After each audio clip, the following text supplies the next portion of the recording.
Olá, turma querida! Mais uma aula de atualidades. Agora, acho que 28 de setembro a 2 de outubro. Hoje, 2 de outubro, quase 19 horas. Sempre eu faço isso, espero chegar quarta-feira até o final da tarde para fechar as notícias da semana. Aula muito importante porque nós vamos falar da guerra do Oriente Médio. Agora podemos chamar de guerra do Oriente Médio porque envolve Irã, envolve a Israel, Líbano, a Autoridade Palestina e Iêmen. Já temos 5 países envolvidos. Não será o único tema que abordarei, mas também acho o tema... Fiquem até o final, porque tem algumas coisas que são muito importantes para vocês entenderem qual é o jogo de xadrez que está se movimentando neste momento. Lembrando que atualidades é preciso assistir a aulas anteriores. Vi que a última aula pouca gente assistiu. Volta lá. A aula para entender essa aula muito tem que estar assistindo as aulas anteriores, porque, veja, uma guerra entre Ucrânia e Rússia é uma guerra entre dois agentes. Nesta guerra do Oriente Médio, que já é um lugar de muita tensão, um lugar muito importante pela produção de petróleo, um lugar muito importante pela questão religiosa e territorial, as suas nuances precisam ser estudadas não só através de uma aula. Então você não vai conseguir, eu tenho que ser sincero e peço seu carinho, sua atenção, que você assista às outras aulas. E que, se tiver interesse na promoção dos livros, entre em contato comigo. Os livros estão cada dia melhores, né? Porque a gente vai pegando as manhas e vai acertando, né? Conforme os editais e provas vão aparecendo, eu vou cercando. E a ideia é essa, cercar a prova de atualidades, tá? Então vamos lá. Deixa eu ficar pequenininho. Olha, esses são os endereços. Eu peço para você me seguir no Instagram, você que está me vendo pela primeira vez, porque lá eu publico notícias que são diárias e que eu acho que são legais para você acompanhar. Segundo, quem quiser entrar em contato pelo meu WhatsApp, não é para formar grupo, não é para ficar mandando mensagem, você vai ver que eu não faço isso, pode conversar com alguém, porque é por lá que eu negocio os livros, eu mando o PDF por lá, né, e a pessoa manda o Pix e tal, tem dado certo, graças a Deus, toda semana vendemos aí para o Brasil inteiro. Então, saiba que se você não está com o material na mão, que o seu concorrente está, porque a gente tem, graças a Deus, vendido bem, mas é diretamente comigo, não é com o curso, é uma gentileza que o coordenador Cristiano do Vencendo, que é o curso que mais cresce, me deixa fazer aqui nas minhas aulas. Errei a data, né? 25 de setembro a 2 de outubro. Vamos começar para o Brasil. Eu saio daqui. Com foco em Ásia e África, o Brasil abre 200 mercados para o agro. O acordo foi assinado nessa semana e permitirá exportar embriões bovinos à Rússia. Alcançou a abertura de 200 novos mercados desde 2023. São com quem está negociando em 60 países do mundo. Isso então, o do 100º acordo foi firmado com a Rússia para vender embriões de bovinos. Então, em entrevista à CNN, o ministro da Agricultura, Roberto Pessoa, detalhou essa marca e enfatizou a importância dos diálogos diplomáticos no processo de abertura de novos destinos às exportações. É o que muita gente diz. O emprego está voltando, a economia está crescendo mediocremente 3%, mas a vida não está boa. A gente sabe que a vida não está boa, então precisa melhorar. Este é um caminho. Para não dizerem que eu fico aqui só trazendo notícias ruins, tá? E o foco, sim, sem dúvida, alcançar a marca de 14 bilhões em exportações de dólares, né, em 2024. Segundo o Perosa, as vendas para o México devem contribuir para atingir essa meta. Então não é só Ásia e África, e agora sabendo que a nossa maior relação é com a China, né? Aí, ó, aquilo que a notícia nos diz. Desemprego cai a 6,6 no trimestre terminado em agosto. Atinge 7 milhões de pessoas, mas a população ocupada bate recorde ao passar de 102 milhões. Essa foi a menor taxa de desemprego para o mês de agosto em toda a série desde 2012. Então, esse é um número para você ter em mente quantas pessoas estão ocupadas, mais de 100, quantas estão desempregadas. Então, mas eu sempre digo isso, né? O salário está muito baixo, muito baixo. Olha os detalhes da pesquisa. Já falei os 3 primeiros dados, população fora da força de trabalho, 66 milhões, aí envolve idosos, crianças, né? População desalentada, 3 milhões, desalento é abandonadas, né? Carteira assinada, 38 milhões, 14 milhões sem carteira. Agora, quando você junta sem carteira assinada e por conta própria, dá 40 milhões, né? Então, isso é o grave problema para a Previdência. Como é que essa pessoa vai se aposentar lá na frente? E como é que a Previdência se financia? Trabalhadores domésticos, quase 6 milhões, um número é novo para mim na pesquisa. Informais, olha lá, 39 milhões, 40 milhões. E essa taxa de informalidade de 40%, isso é exatamente tocar no dedo da ferida da Previdência, como eu falei há pouco. Como é que vai ficar esse pessoal? Bom, estados, olha que loucura isso. Tem mais Bolsa Família do que empregados com carteira. O mercado teve crescimento mais forte em 2023 e 2024, era esperado após a pandemia. E o número de estados com mais beneficiários que vagas formais caiu. É maior em trabalhadores em 12 das 27 unidades da federação. Excluem o setor público.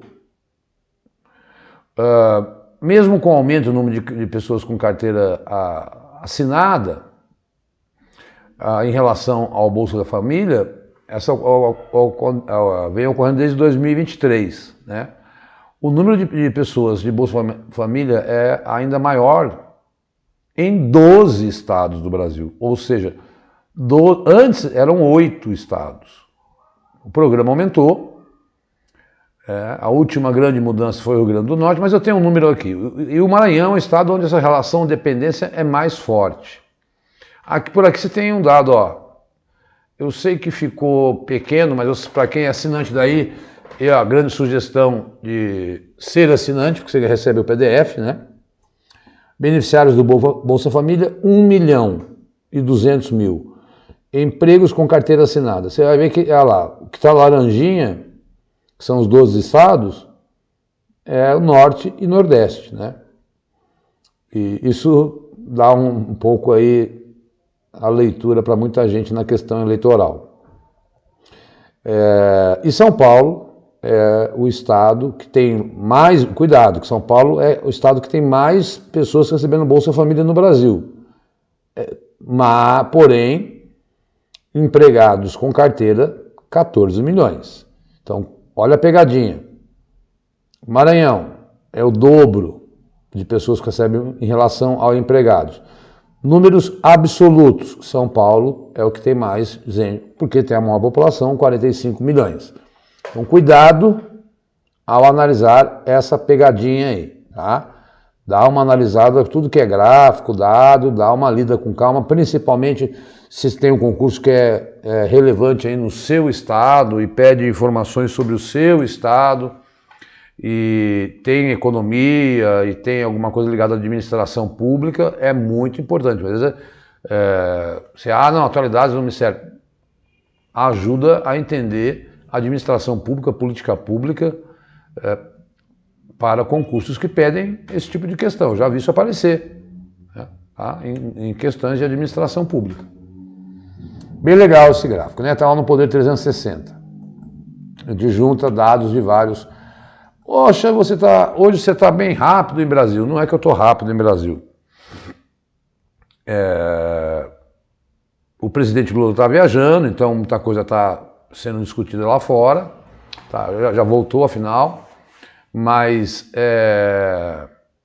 estamos no final da campanha, as notícias geram muito em cima de campanhas eleitorais, e eu estou muito preocupado com o que está acontecendo no mundo. Então, por isso eu tenho certas aulas que a gente fica muito mais em Brasil e pouco em mundo, isso é o tema da semana. Então, não vejo por que você se preocupar, não, você ficou nessa... Não é questão de ênfase, é questão do momento. Teve uma semana que o Rio Grande do Sul tomou conta da história. Nós tivemos aqui ficar falando do Rio Grande do Sul. É uma tragédia do Rio Grande do Sul. É assim atualidades. Manchetes. FTS firma acordo histórico para a resolução de conflito lá no Mato Grosso do Sul, depois de 30 anos. Enfim, uma terra indígena que foi ocupada por produtores, vão receber mais de 100 milhões de indenização. O governo do estado vai entrar com dinheiro, o governo federal com um tanto, e a terra será devolvida aos indígenas. E ali já tinha morrido muita gente, tá? Então, é um acordo histórico aí firmado com terras indígenas e esse conflito que tanto marca o tempo. SpaceX e NASA lançam missão que trará... Lembra dos astronautas que ficaram presos, que foram eles iam fazer uma espécie de bate-volta até a Estação Espacial Internacional. Mas a nave lá que levou era da Boeing e ela corria risco de retornar e colocar em risco a vida deles. Então, agora mandaram, manda em outubro, os caras só vão voltar em fevereiro, porque ela tem que chegar lá, fazer a manutenção dela, né, deixar ela prontinha para depois eles voltarem. Então, não é assim, chega lá, pega as pessoas e volta, não. Estava lendo a reportagem, todo o desgaste da ida precisa de um tempo de recuperação lá. Por isso, eles só vão chegar aqui na Terra em fevereiro. Gente, escassez hídrica. Já declararam bandeira vermelha, vão aumentar a luz elétrica, né? Rio Xingu, que abriga a usina de Belo Monte, que é uma das 5 maiores do Brasil. Quarto afluente está em situação crítica. Seca impacta a geração de energia e navegação no Rio Xingu. Vários rios, Rio Madeira, Solimões, o próprio Amazonas. Agora, é o que eu falo, né? Como a gente depende da energia limpa, e qual a solução? Ligar a termoelétrica e aumentar a energia. Bom, Israel invadiu por terra o Líbano, porque o Hezbollah ajuda o Hamas, como nós já dissemos. Vocês estão acompanhando isso. E ontem, Israel disse que 8 militares israelenses morreram, porque o conflito agora está corpo a corpo com o Hezbollah, além da invasão da faixa de Gaza, nós vamos falar já, também agora no corpo a corpo no Líbano, fora os ataques aéreos. E isso é de hoje. O governo do Líbano informou que apenas nas últimas 2 semanas mais de 1.000 pessoas morreram, na faixa de Gaza 40. Essa guerra está começando.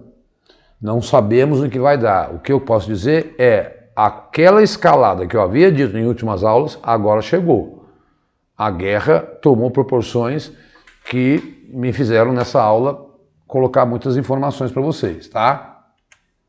Então, 1.000 morreram, 6 ficaram feridos, mais de 100 mil. O avião brasileiro já está em Portugal esperando autorização para pegar pessoas no Líbano. Está lá o K-130. Então, o Brasil vai começar a retirar pessoas do Líbano porque sabe que essa guerra não vai acabar. Nos últimos 12 meses, mais de 1.500 pessoas morreram no Líbano e deixou milhares de feridos. Nas 2 semanas, 1.000. No último ano, você vê então como a coisa tomou um vulto, 1.500, né? 11 meses 500, em 2 semanas 1.000. Vamos lá que nós vamos discutir isso aí. Acho que eu botei uma de Brasil aqui, né? Era para ficar lá. Dias quentes e seco e fogo mais que triplicam na Amazônia e no Pantanal. Mostra estudo inédito. Pesquisa Ah, não, porque eu estou falando de América Latina. Revela que a quantidade de dias com essas condições simultâneas cresceu significativamente em várias regiões de toda a América Latina, em especial no Pantanal e na Amazônia. Mudanças climáticas. A América do Sul está ficando mais quente, seca e inflamável. Isso é o que mostra um estudo da revista Communication and Environment, que é uma revista científica prestigiada. Então, não é algo que na Amazônia, Grande Chaco,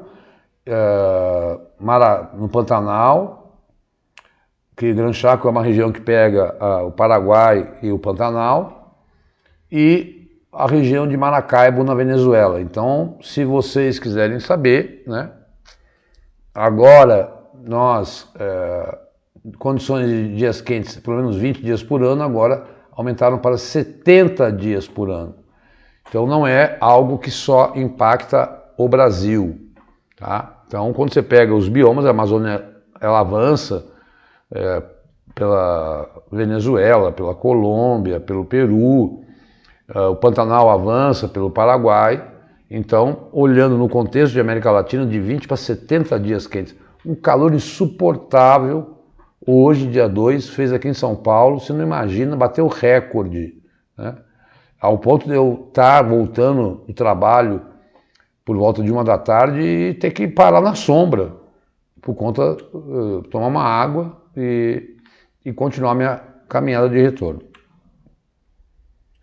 Bom, o senhor Netanyahu, você sabe que a semana passada eu falei do discurso do Lula na ONU e dias depois outras pessoas discursaram. O Netanyahu foi discursar, acabou não sendo vaiado, mas metade das delegações abandonaram, inclusive a do Brasil. Ele disse, estamos vencendo. Delegações abandonam a Assembleia Geral, Premier ameaçou o Irã, indicou que seguirá ataques no Líbano e informou estar pronto para um governo civil local em Gaza. Foi vaiado no início da sua fala e é isso, né? Isso foi na sexta-feira, dia 27.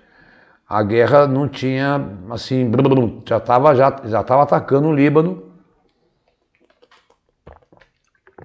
mas veja que a FIFA hoje está pensando em sanções contra Israel, com o time de Israel, mas tem um outro problema. O Irã atacou Israel ontem e aí a coisa em caldo está para entornar de vez, pessoal. Não é nada positivo, é muito preocupante. Então, vamos acompanhando aí, tá? Então tá lá.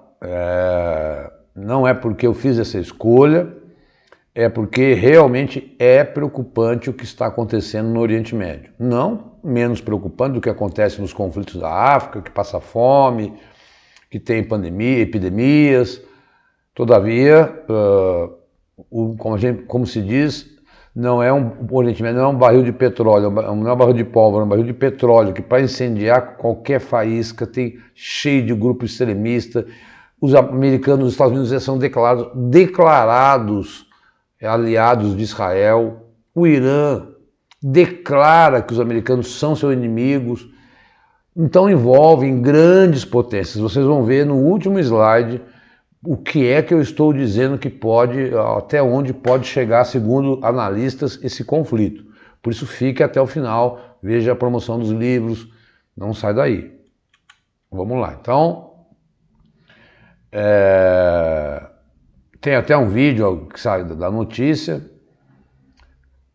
Enquanto o Hezbollah escolher o caminho da guerra, Israel não tem outra opção, segundo ele, né? O conflito que já deixou mais de 700, já não é mais 700. Né? Quando eu peguei essa notícia na sexta-feira, eram 700, já são mais de 1.000 em 2 semanas. E 1.500, cerca de 1.500 ao longo de um ano. Mas a notícia é essa, né? O Netanyahu não é unanimidade dentro de Israel e muito menos dentro da ONU. Tá? os países árabes, principalmente, e até o Brasil. Gente, olha, eu gosto muito do Guga Chakra, não sei se você já ouviu falar, é um analista do G1, mas ele é libanês, então ele morou muito tempo no Líbano, e isso, todas as suas análises eu recomendo. Ah, mas é da Globo. Gente, para com isso, né? É um cara que morou lá, mora fora do Brasil, então ele está muito antenado. Então eu peguei essa análise dele, mas bate com a de muita gente. Ele quis dizer o seguinte, o que aconteceu? O Hassan Nasrallah, que é o líder político mais importante de grupos extremistas do Oriente Médio até hoje, era até sábado, quando foi morto, né? Ele foi morto e, segundo o Guga Chakra, vamos ler, né? Tem um peso político maior do que Osama Bin Laden, Saddam Hussein, enfraquece consideravelmente a posição do Irã na região e faz Teherã apostar todas as suas fichas em um programa nuclear. Olha o perigo. Quando Israel mata, e isso aconteceu no sábado, o líder do Hezbollah, vamos lembrar que ela já tinha matado, Israel já tinha assassinado o líder do Hamas lá no Irã, na posse do presidente. Então ela matou o líder do Hamas e sábado matou o líder do Hezbollah do Líbano, né? E que era o último grande líder há décadas liderando um grupo extremista, portanto era muito respeitado. E vários outros líderes do Hezbollah foram mortos num ataque cirúrgico de Israel a Beirute, no Líbano. O Guga Chakra, ele é comandante desde 92, era insubstituível. E o ataque da sexta-feira fez o grupo ser decapitado. Isso enfraquece o grupo extremista, equivale à perda de uma bomba, atômica para o Irã, que tinha esse cara como seu aliado. O Irã não tem bomba atômica. O Hezbollah sempre foi uma espécie de bomba atômica do Irã, olha o que ele fala, existente ali na fronteira com Israel, para uma possível guerra contra Israel ou Estados Unidos. Serviu como uma arma para dissuadir Israel e os Estados Unidos de possíveis ofensivas contra o Irã. Isso não existe mais. O Hezbollah nunca existiu para defender os interesses dos palestinos. Ele existiu para defender os interesses dos libaneses. Ora, como o Hezbollah faz parte do governo do Líbano, a guerra é sim entre Israel e o Líbano. Então, olha como a coisa evoluiu. Quando eles matam esses líderes, eles mexem com todo o grupo extremista. E peças novas são repostas. Isso é uma grande característica desses grupos. Tanto que acabaram com a Al-Qaeda. Acabaram nada, está lá na África atuando firmemente. Esses grupos extremistas são renovados constantemente. Não adianta imaginar, vamos exterminar o Hamas como pensa Israel. Nasce um outro grupo com outro nome. Isso é típico desse conflito há décadas na região. Não estou dizendo que vai nascer fazendo previsão. É porque há décadas isso acontece com vários grupos extremistas do Oriente Médio. Extremistas são grupos que atuam pela violência e acreditam que tem que agir com a violência, tá? Fundamentalista muitas vezes não é extremista. Fundamentalista é aquele cara que segue o fundamento, é o fiel aos princípios religiosos, todavia não defende a guerra. Agora o extremista, ele é fundamentalista e violento. Essa é a diferença conceitual entre fundamentalista e extremista. Cuidado, porque tem fundamentalista até na Igreja Católica, né? Tem os Testemunhos de Jeová, que são fundamentalistas, tal. Então você tem várias religiões, mas não são extremistas, porque não são violentos. Agora, isto é um fato. É um segundo líder de dois grupos que estão atacando Israel, ajudados pelo Irã, e que agora não é... uma escalada pode acontecer. A escalada está acontecendo. Você vai ver por quê. Fica aí. Olha esse slide. satélites mostram que Gaza, aí já é o conflito não com o Líbano, com a faixa de Gaza, né, de Israel, foi apagada do mapa em um ano. Vamos ver os números. Depois de um ano, praticamente depois de um ano da eclosão do conflito entre Hamas e Israel, brigando com o Hezbollah do Líbano, sempre é bom repetir, e brigando com o Hamas na faixa de Gaza. Um levantamento feito pela ONU, usando satélites, revela uma destruição generalizada, aniquilação de 90% dos ativos agrícolas, queda de 81% do PIB local e fechamento de 8 de cada 10 empresas. Tá? Enquanto outros 100 mil foram feridos, 40 mil mortes. Lembrando que quem começou o ataque em outubro foi Gaza, quando invadiu Israel e matou mais de 1.000 israelenses. Então, vamos condenar os dois lados. Tá? Isso inclui, olha lá, 52 mil estruturas que foram destruídas, 18 mil gravemente danificadas, 35 mil possivelmente danificadas, 50 moderadamente afetadas.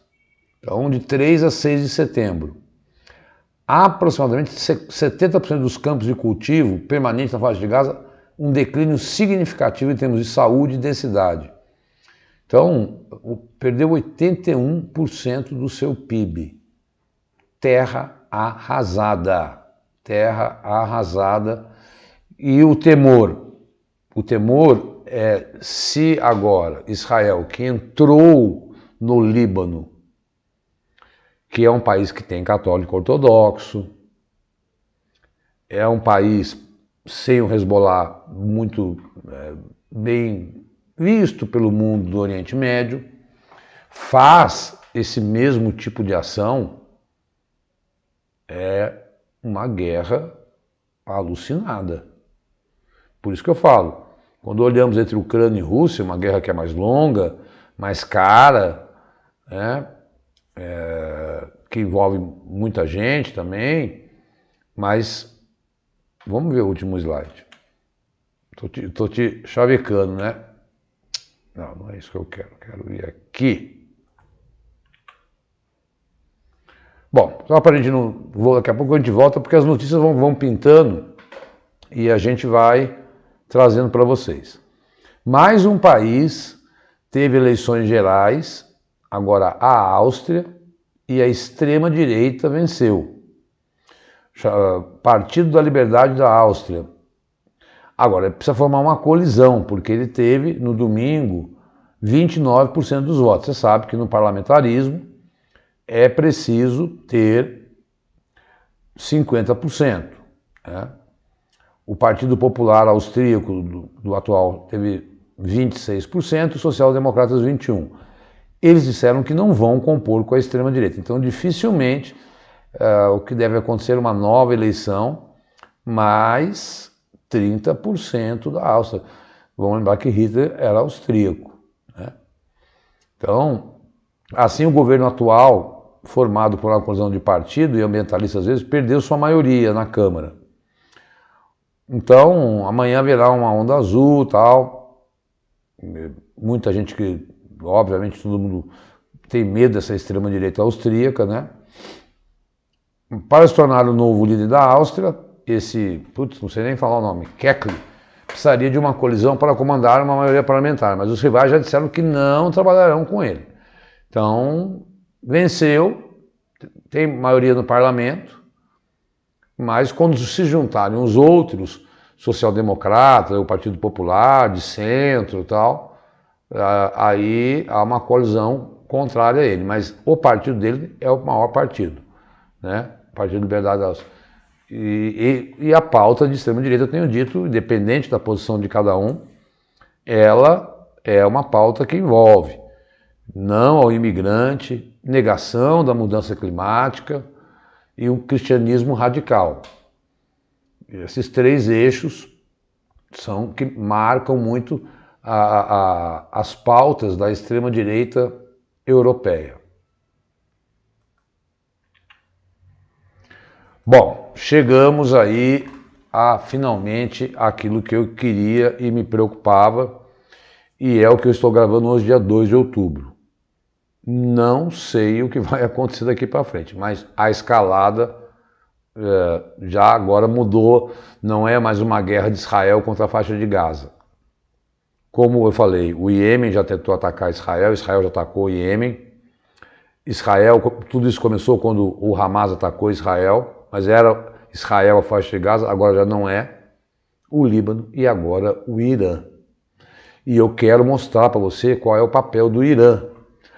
Apesar da gente ter muita dificuldade por ser um regime muito fechado, que esconde informações, que tem um serviço secreto, que tem radicais e braços no Iêmen, no Líbano, no Hamas, no Iraque e em outras partes do mundo, o Irã junta um grupo de pessoas que é muito extremista e o Irã atacou. Vamos ver como foi esse ataque de terça-feira, ontem, do Irã a Israel. É o segundo, já tinha atacado em abril.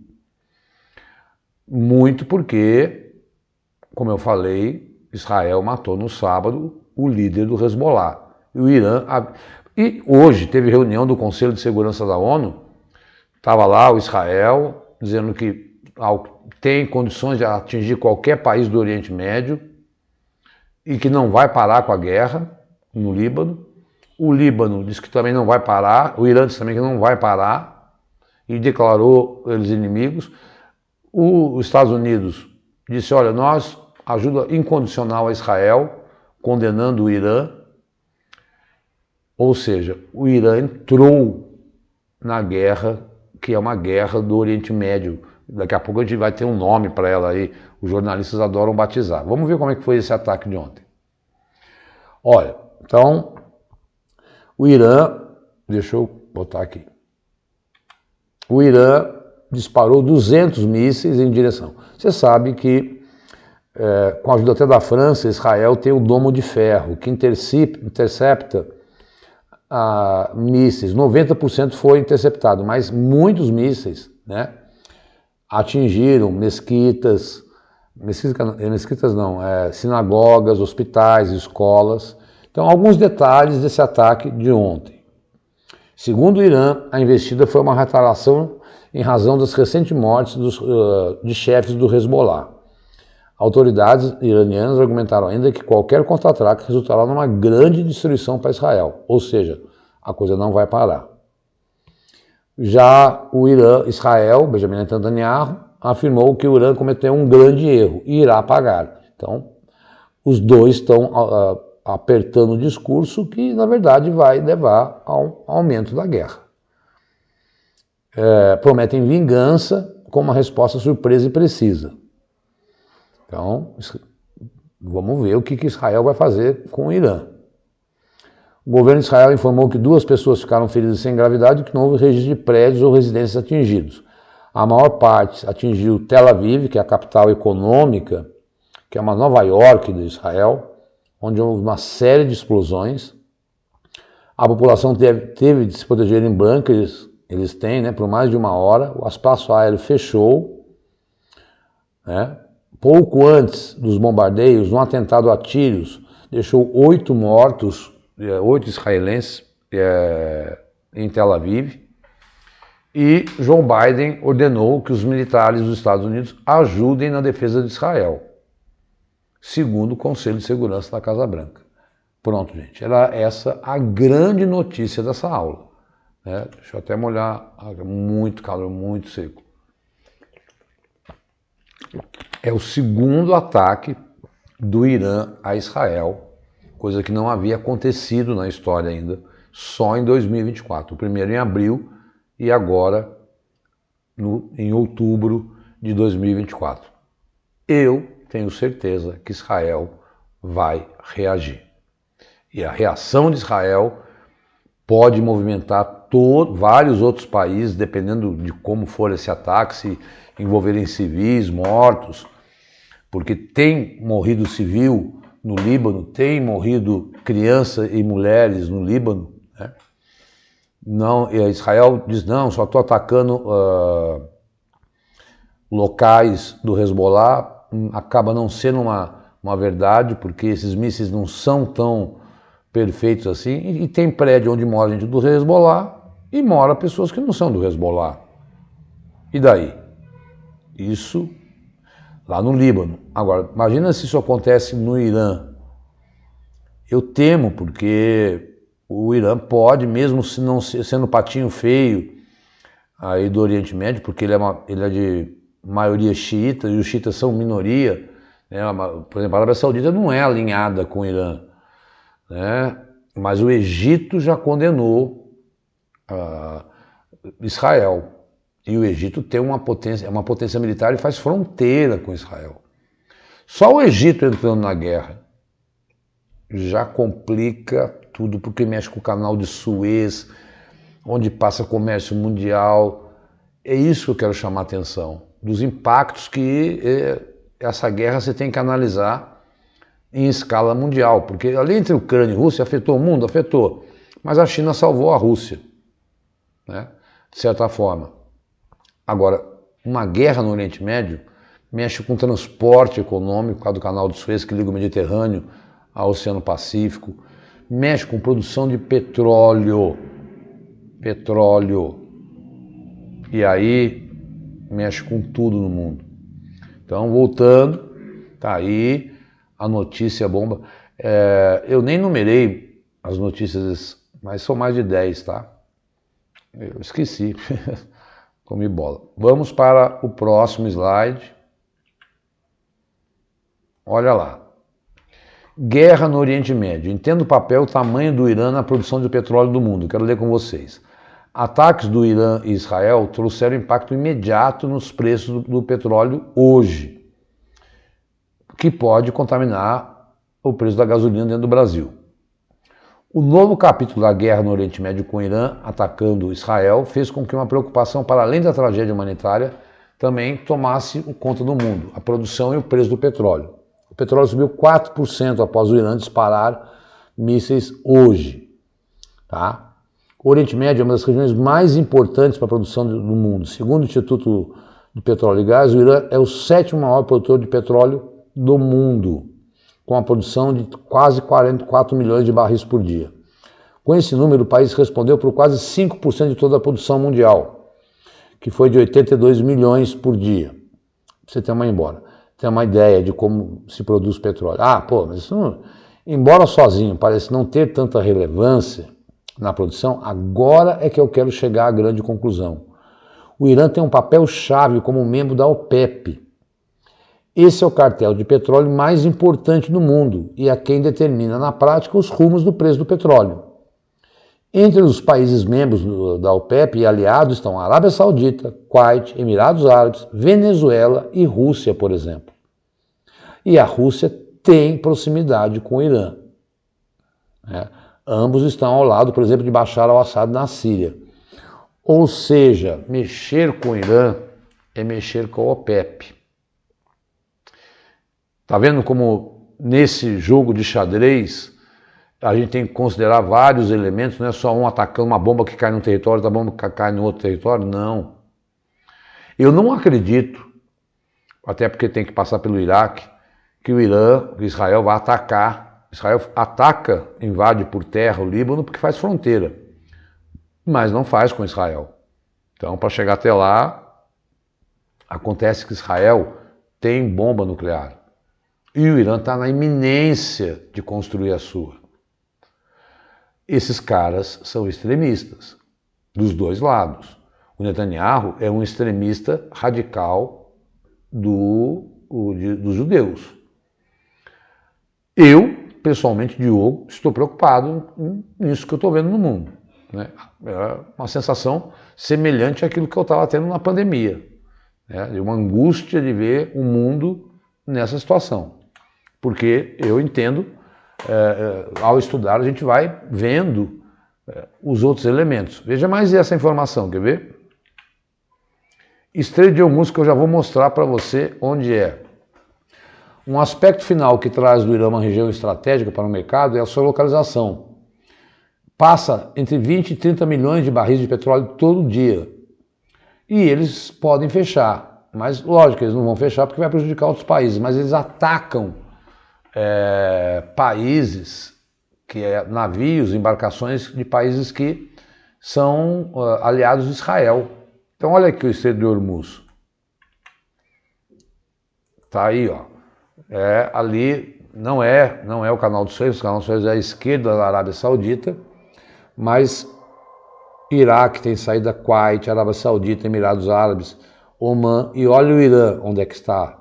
Se o Irã ali fecha petróleo do mundo todo, ou embarcações de países aliados de Israel, a coisa pode, enfim, aí passa 40% do petróleo do mundo. Vejam os outros elementos que eu estou acrescentando a uma possível guerra com o Irã direta de Israel. Aumento no petróleo, envolver outros entes que podem tomar as dores, o próprio Irã bombardear a produção de petróleo mundial. Turma, vamos ter que assistir muitas aulas de atualidades para acompanhar isso aí. Assistam, voltem lá, assistam a última aula, porque para a gente dar uma sequência. Era esse grande final que eu queria explicar para você. Qual é o papel do Irã nesse contexto de uma guerra que vai trazer impacto econômico mundial, alterando o preço do barril do petróleo. É importante analisar, não tem nada a ver com ele, está longe de mim. Não, tem sim, tá? Bom, estamos batendo aí os 40 minutos. Aqui estão os livros de atualidades que eu falei, principalmente o 17, o 18, o 19 e o 20, que tratam desse ano. Quem comprar os 4 eu faço a R$70, ou seja, é 25 cada volume, e você fica com assuntos até 10 de setembro, quando eu terminei. O próximo eu vou terminar só em dezembro, tá? Que eu quero dar essa arrancada para concluir o ano, aí termino, talvez tenha mais de 50 de Brasil, 50 de mundo, tudo inédito, com temas que eu pego dessas aulas e fora das aulas, que às vezes eu não consigo colocar, e transformo em questão de prova de concurso de atualidades, tá? E é super comentada, cada um tem uma página, cada questão tem uma página entre a questão e o comentário, tá? É só mandar um WhatsApp para mim, aproveita essa promoção. Quem é que vai conseguir pagar R$70 num livro de questões inéditas, porque sou eu que faço, dá um trabalho louco fazer, hoje eu consegui fazer 2, para você ter uma ideia, por R$70, com 400 páginas. Poxa, tem lugares aí que são 2 Heinekens, né? Manda um WhatsApp, aproveita essa promoção. Quem está vendo pela primeira vez, acesse o canal do Vencendo Concurso para conhecer editais que estão saindo em níveis municipais, federais, estaduais. Acompanhe as aulas gratuitas e eu me despeço muito preocupado com essa situação aí que vem vivendo no Oriente Médio. Vou ter que falar disso na aula que vem. Um forte abraço, espero ter deixado claro como é que é esse problema aí para vocês. Um abraço, pessoal, obrigado por mais uma aula, tá?